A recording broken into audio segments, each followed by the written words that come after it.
Hello' everyone, মানুহৰ ইমান বেমাৰ আজাৰ হৈছে, ল'ৰাটোৰো জ্বৰ জানেনে। গতিকে ভাবিছোঁ অলপমান ডক্তৰক দেখাই আহোঁগৈ, কাৰণ ঔষধ খোৱালেও কিবা ভাল নহয়, অলপ সময় ভালে থাকে তাৰপিছত আকৌ হয়। সেইকাৰণে ভাবিছোঁ অলপ ডক্তৰক দেখাই লওঁগৈ বুলি হস্পিটেল আহিলোঁ। এয়া হস্পিটেল আহি পালোহি, তাৰপিছত ল'ৰাটোক বায়ে লৈ গ'ল দেখাবৰ কাৰণে কাগজ পাতি কৰি। তাৰপিছত ময়ো অলপমান মোবাইলটো চাৰ্জত দিছোঁ, কাৰণ মোৰ মোবাইলত একেবাৰে চাৰ্জ নাই। হস্পিটেলত আহিয়ে চাৰ্জ দিছোঁ আৰু এয়া ঔষধ চৌষধ আনিলে। তাৰপিছত ল'ৰাটোক মানে এনেকৈ ব্লাড লোৱাৰ কাৰণে সি মানে কান্দিছিলে, সেইকাৰণে তাকে দেখাই পেলাই ময়ো অলপমান বোলো টেষ্টটো কৰি চাওঁ।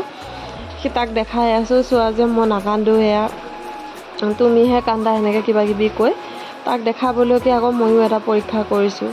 তাৰপিছত আৰু এয়া আমাৰ হৈ গ'ল। ভাবিলোঁ কেণ্টিনত অলপমান চাহ তাহ খাই যাওঁ।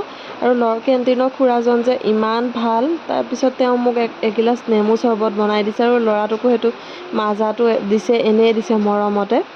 তাৰপিছত আৰু আমি আহি বাছত বহি আছোঁ। তাৰপিছত বায়ে বেগত যে কিবা লৈ আহে, তাকে মই এনেকৈ দেখাব লওঁতে পটাপট লুকুৱাইছে। আৰু আহি পেলাই এয়া ঘৰ পালোহি, অলপমান ইয়াতে ৰেষ্ট ল'ম, শুম, ভাটিবেলা যাম আৰু এয়া যাব হ'ল। তাৰপিছত দেখিলোঁ যে ফ্ৰিজত মিঠাই আছে। মই আকৌ মিঠাই দেখিলে একদম ৰ'ব নোৱাৰোঁ দেই। তাৰপিছত ইয়াৰ পৰা উলিয়াই লৈ পেলাই এক টুকুৰ খালোঁ। একে টান হৈ আছে দেই, এৰুৱাবই নোৱাৰি। এই টুকুৰ উলিয়াই লৈছোঁ। মই প্ৰথমতে মিঠৈ বুলি ভাবিছিলোঁ, খাই চাইছোঁ ইমানেই ধুনীয়া, ইমানেই টেষ্টি লাগিছে, মানে একে ভাষাৰে বুজাব নোৱাৰোঁ। আৰু এয়া চাহ দিছে, চাহৰ লগতে এনেকৈ খাইছোঁ। চ' আজিলৈ ইমানেই আছিল, বাই।